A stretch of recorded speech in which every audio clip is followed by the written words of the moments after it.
I'm here today with Chris, too, of Anti-Flag to talk about Lies They Tell Our Children, out right now on Spine Farm Records. How are you doing today? Yeah, very well. To be honest, I'm a bit tired. Justin and I were in Germany for the week of release. So we got there Wednesday last week, and we were there on release day, and we did a 5 acoustic shows, just the two of us, a bit of a storytellers about the record, and kind of doing a deep dive. Like, truthfully, Germany is a really, really important piece of the Anti-Flag puzzle. So when we saw the calendar that we weren't going to be there until the summer, we kind of took it upon ourselves to go over and spend some time with the kind of the closest folks in our community over there. And so that being said, I landed in Pittsburgh last night at like 9 p.m. and Wow. And here we are chatting at 10 a.m. Hey, I didn't think this time, so don't blame me. Don't blame me. It's okay. It's not my fault. It's not my fault that I got you out of bed early. Let me start off by asking you this. When we look at the title of the record, Lies They Tell Our Children, is the day a specific day, or are you guys leaving it up to each listener to identify who that day is? Yeah, that's a good question. So the reality of it is that anytime you create a piece of art and you put it into the ether, it is no longer yours. And so people will interact with it and take certain things from it, whether on an emotional side or on a literal side, or even on a preconceived notion side. So obviously, in the anti-flag world, the they has always been powerful. Those within their means to alleviate suffering who actively choose not to. That's consistently our they. But in terms of the record title itself, what's interesting about it is we chose it because it's a great example of the concept behind the album. So Lies They Tell Our Children is a concept record. We are working actively within the songs to try and trace back the origins of many of the issues that you as a Canadian and myself as an American face today. And obviously the greatest issue facing our humanity in this moment is the climate catastrophe or climate crisis that's in front of us. So that initial thread that we pulled on for the concept of the album was in the 70s, all of the major oil companies of the world had science departments that were studying the effects of their product on the planet. Many of them came back with some information that was not what they had hoped in terms of what the thing that they were selling is doing to all of us and the planet that we live on. And so instead of taking that information and saying, look, the thing that we sell is bad for everyone, let's change our business model and do the work that we need to do to move swiftly from a fossil fuel based energy system to one that is more helpful or more kind to the planet. They shut down those science departments and took all of that money that they were investing in that and started doing ad campaigns to confuse the public about climate change and the changing environment we live in due to the use of fossil fuels. So there was an actual advertisement taken out by Mobil in the New York Times. It was a full page piece, and it was called Lies They Tell Our Children.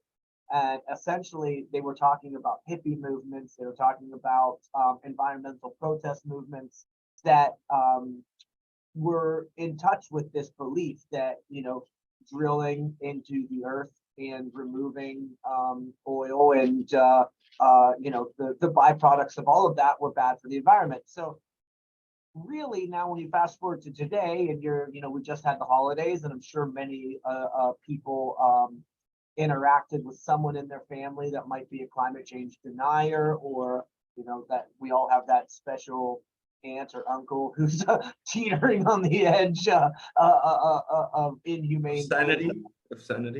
Yeah, exactly. Yeah. And so those people are confused by the millions and billions of dollars that have been spent by the big oil companies in the world to spread misinformation and to confuse the public on the issue of the climate crisis. So it seemed like an apropos summary of what we were trying to do with the album, and that's where the title came from. And coincidentally, now Chris Head and Pat, the drummer and the guitar player of Anti-Flag, have children of their own now, and so and the children were born during this period here. So this is like kind of the first record where they're old. The kids are old enough that we're interacting with them. They're not, it's not. We're a bit out of the pandemic, and so it just seemed like in our world, it was a reverberation around that idea, and so that's what we landed on. So when you look at where you are now in terms of the concept, the message that you guys trying to put forward with this record, and perhaps the messages of previous albums far down the back of the catalog, are we living in a time where the message is almost less important than who the messenger is, because the way people perceive the message, they don't perceive the message, but rather who's giving them the message? That's interesting. I don't know. That to me is out of my control. And again, when you put things out into the world, how people will react to them and what they'll take from it really is quite difficult to know for sure. So ultimately, the things that inspired me to start a band, to frankly give a fuck about more than just myself, the empathy of punk rock, all of those things are what we're trying to interject into the pieces that we create, whether it's a record, whether it's just one song or whatever. So whether it's the show, but ultimately, again, I do believe that in this era of hyper divisiveness, it is important that we collectively go on the record, because I don't know where this thing's going to end up.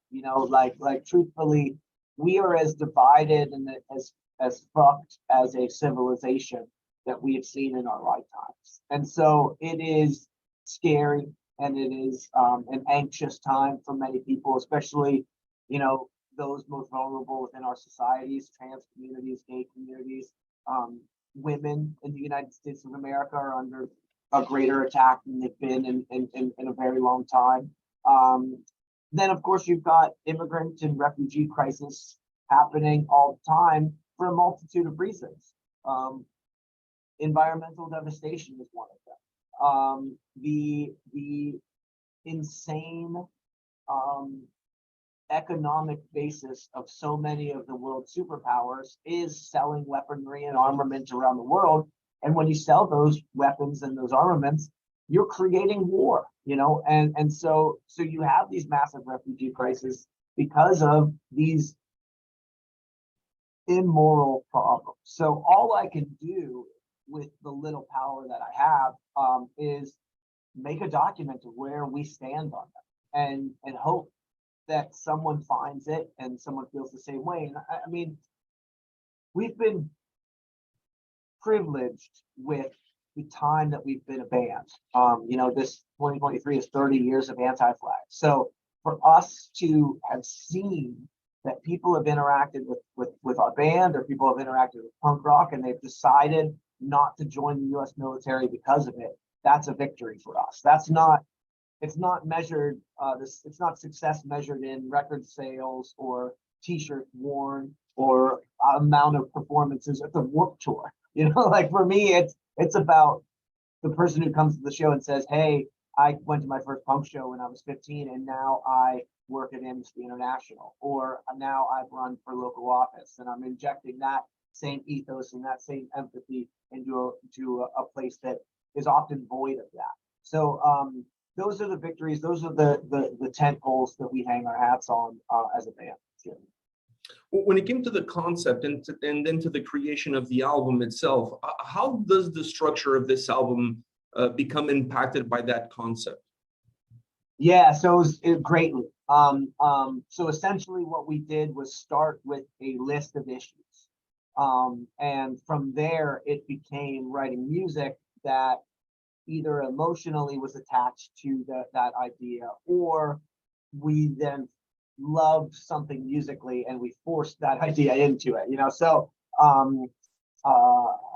yeah, so it was pulling and pushing us in a lot of different ways, and in a lot of ways out of our comfort zone, because sometimes um you know the myself and Justin are the primary songwriters of the band, but um we tend to we write songs in every way imaginable. Some of them are based around the lyrics, some of them are based around the riff, some of them we sit down and the entire song just comes out of us. And so those were the scenarios where it would be a little bit more challenging, because if you wrote something at home or you wrote something in the room and you felt like, oh, this is the lyric, and then all of a sudden it's like, well, no, we have to fit it into this Into this moment. Yeah. yeah, and so that's where the collectivism of the band was incredible. And I mean, the pandemic was a arduous and trying time for so many, us included. We lost a lot of people that we love, friends and family, and we didn't want to make a record in that headspace. So we kind of waited until that cloud was slightly lifted off of us, and we went out on the road and we did a North American tour. We Yeah, it was about 2 months of touring that kind of re-energized and gave us hope again, because we were in a pretty dark headspace, and we didn't want to write an album in that space. And so we took 6 months, from almost 7 months, from December until June, to write and finish the album. And that's 2021 to 2022. And ultimately, I can't remember. I mean, maybe for Blood and Empire, definitely Underground Network was kind of written this way, where we had, I'm sorry, Terror State was written this way, where we had a handful of months to be in the room together. But the last few albums, like I said, it's Justin and I kind of bringing in finished ideas and thoughts, and then teaching parts to people, and then those people saying, well, what about this, what about that? It was always collaborative, but this was like every day for 5 months. Actually, in this room I'm in now, the four of us sat and we wrote every lyric together. We wrote every minute of music. There's only like one riff, it's the main riff in Modern Meta Medicine, that came from like a home demo. The rest was the band together, and that's why we're so excited about the record. I mean, it really is the four of us, and you get on this like endless escalator of release an album, tour, that, especially for a band that's been doing it as long as we have, that can kind of pull you out of it almost feels like one is the dog's wagging, or the tail's wagging the dog, and so for us, we just stopped and we said the album and the songs are the most important part. So we're afforded this time now. Let's take it and let's use it. And it's also why we released it the way we did, because we finished it, like I said, in June. We had our final mix and master in hand, and we released the first song 3 weeks later. And bands can't do that, and so the vinyl production wasn't going to be done until December, January. So that's why we set the release date of January 6th that this happened. But ultimately, we didn't care. We wanted to release music immediately. So that's why we launched the record the way we did. We were just excited we were really in love with the document that we had created. We wanted to share it as quickly as possible. You mentioned that sometimes it pushed you guys out of your comfort zone. From those times in which you were pushed out of the comfort zone, can you pinpoint growth that you were be able to achieve from that prospect? Oh yeah. So I think a song like "Shallow Graves" is a great example of that, where you know, I don't think Anti-Flag has any song without a chorus until 2023. 30 years of being a band, we've written like 300 songs. All of our songs are based around the chorus, you know, and yeah, so that's like a definite moment where, and that song that arguably is the heaviest lyrically, and we had so many things we wanted to get in. It's really about the birth of America, and the violent and immoral history of this country. The slaughtering of native peoples leads to an opening up of resources and land, and that opening of resources and land leads to the slave trade, because they needed people to work that land. And then that slave trade pushes west and leads to bringing in Chinese immigrants to build railroads. And then that bloody history of America. And then we turn on the Chinese immigrants and force them all out, only bring people of Mexican descent that are male to the United States. Then that leads to where we are now. And that person who was in charge of removing Mexican immigrants from America, later went on to be the head of the NRA. And like, you just have this whole insane connection of racism, and it truly is the birth of the systemic racism that we experience today. And so fitting all of those ideas into a song, we just decided it wasn't worth trying to build a theme or a chorus that summed it up. We just let it roll. And yeah, so I think that song doesn't exist without this modus operandi of how we made that. I felt like this was one, if not perhaps the most dynamic album vocally that you guys have released. Do you agree with that? You see this album from that standpoint be very different from everything you guys have done before? Yeah, it's the most harmonies on any Anti-Flag record ever. And that's a testament of two things. One, I think we're a better band than we've ever been.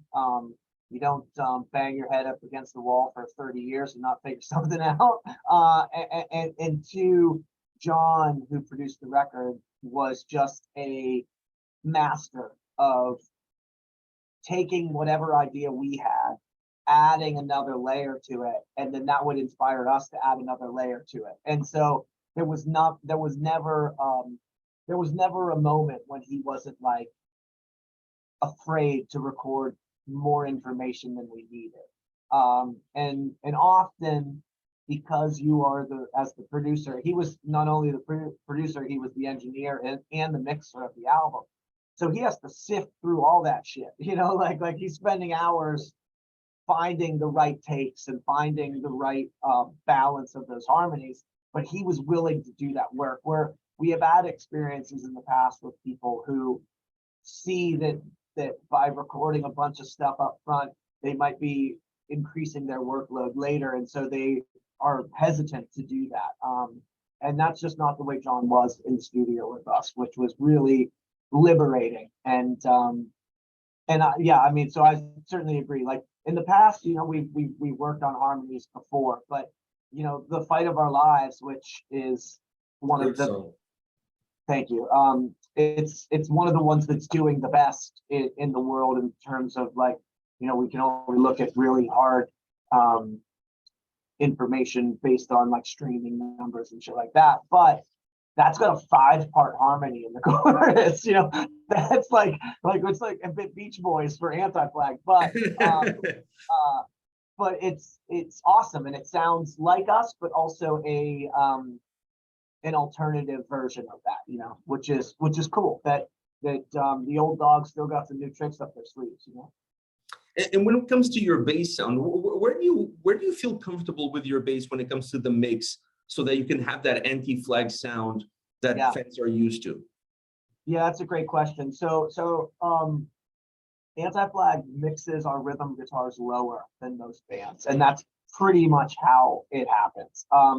Because I am consistently playing more notes than I probably should on the bass guitar, what we tend to do is keep the bass high in the mix and up the middle, and then pull those rhythm guitars down and keep them hard pan, so that provides that frequency space for the bass to cut through.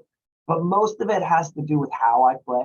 I rest my hand on the bridge of the bass and I pick between the bridge and the pickup, not in the space in front of the pickup. When you pick here, it's a bit lower of a frequency, but when your hand is further back, you get a bit more of the highs, and so that allows it to kind of cut through.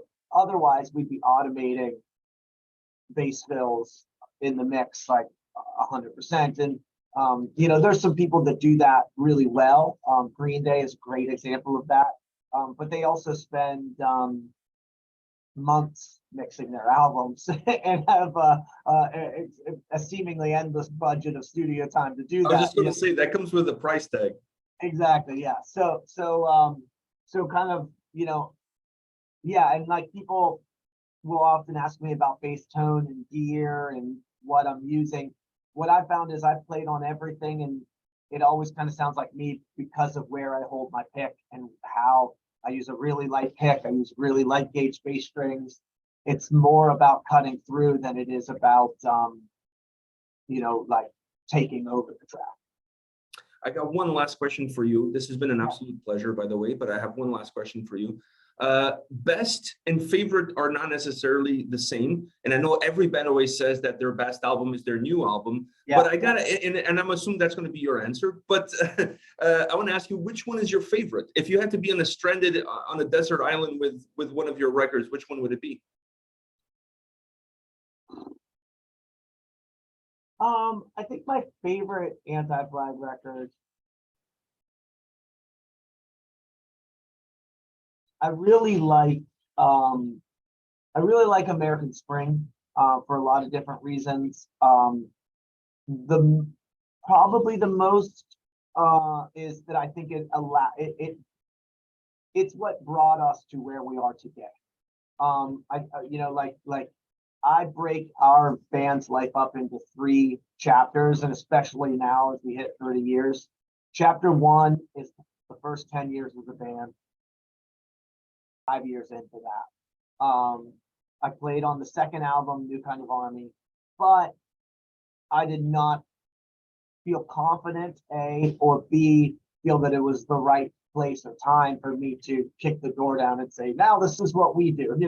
I was 15 years old when I joined the band. I had a lot of catching up to do to the other guys who had done US and Canadian tours, and I had played in my mom's garage for a few years, So then, we transitioned to Underground Network, and I'm a bit more confident. I have 2 songs that I sing on that album, but it wasn't really until Terror State that it was, again, the 4 of us writing a record together.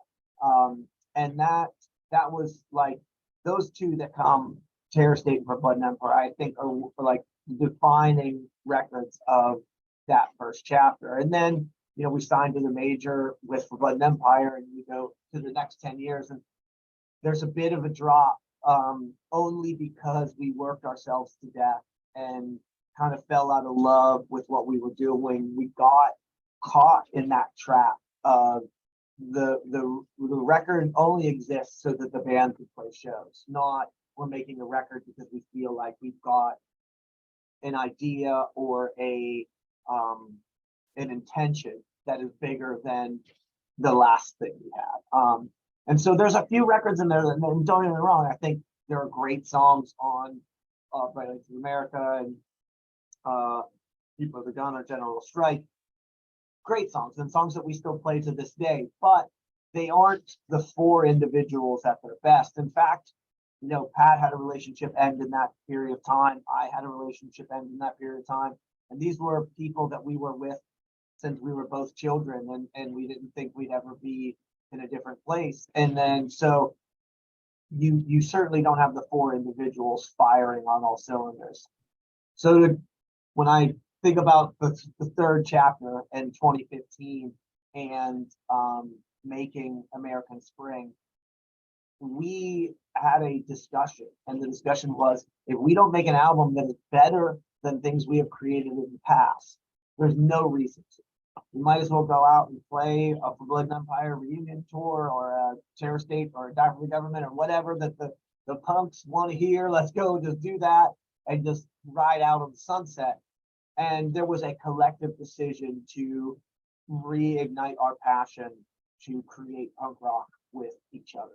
And so I think that defines this chapter that we're in right now. And so and I feel like we've just gotten better at it. Like I do think that our best album is certainly Lies They Tell Our Children. Now, song for song, people will be emotionally connected to other ones. That, again, it's out of my control. Like, if you found that record at the right time and it activated you politically, you're going to come and tell me New Kind of Army is the best anti-flag record.